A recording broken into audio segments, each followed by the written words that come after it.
Olá e bem-vindos ao Low-Key Portuguese. Today, we're going to look at two forms of the past, o pretérito perfeito e o pretérito imperfeito. Two different verbal tenses, both in the indicative mode. So we're dealing with actions that definitely happen. They're not hypotheticals, they're not conditionals, they're things that are definite in terms of happening in the present, having happened in the past, or definitely happening in the future. But we're going to stick with the past today. O pretérito perfeito is used to indicate an action that occurred in a moment with a beginning and end in the past. So something that happened in the past that there's a clear beginning and there's a clear end. It was a one-off event. Then we have o imperfeito, o pretérito imperfeito, and this is used to indicate an action or event that was ongoing or repeated in the past. So that's really the distinction between the two.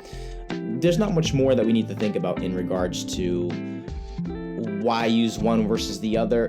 One is a one-off event and the other is a situation, and there can be various situations that fall into this category of ongoing or repeated events in the past that were ongoing in the past without a clear beginning or end. So we're going to look at the verb falar, to speak or to talk.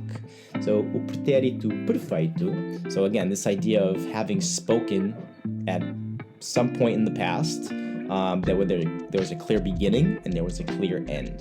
So you have the endings here, and the root of the verb, the F-A-L, fal, we remove the AR, and then we apply the endings that go with pretérito perfeito, the simple past.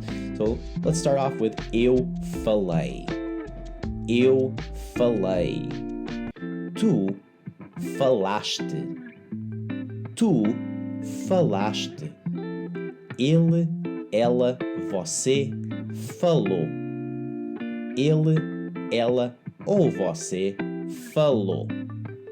Nós falamos. Nós falamos. Eles, elas, vocês falaram. Eles, elas, vocês falaram. Tá bom? Agora vamos ver o imperfeito, so the imperfect. Eu falava. Eu falava. Tu falavas.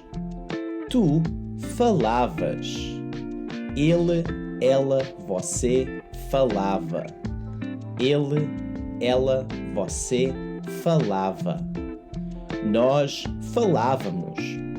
Nós falávamos.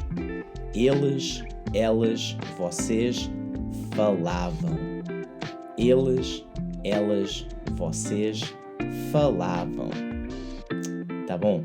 Então, before we move on, let's just take a quick minute to discuss the differences here in the endings. Now, these endings that we have here, for both the pretérito perfeito and imperfeito, are standard endings. These are endings for regular verbs that end in AR. So for any verb that falls into the category of being a regular verb, and a lot of them are, and it has an AR at the end, you would simply apply these endings to the root of whichever verb is in play in your situation. So let's look at a few examples. First, primeiro, trabalhar. Trabalhar. Eu trabalhei, eu trabalhava. Eu trabalhei, eu trabalhava. Amar. Amar. Tu amaste, tu amavas. Tu amaste, tu amavas. Saltar. Nós saltamos, nós saltávamos. Nós saltamos, nós saltávamos. Thank you for watching. If you enjoyed this video and like to help us create more, check out our Patreon page and join the community at Low-Key Portuguese. Obrigado e até a próxima.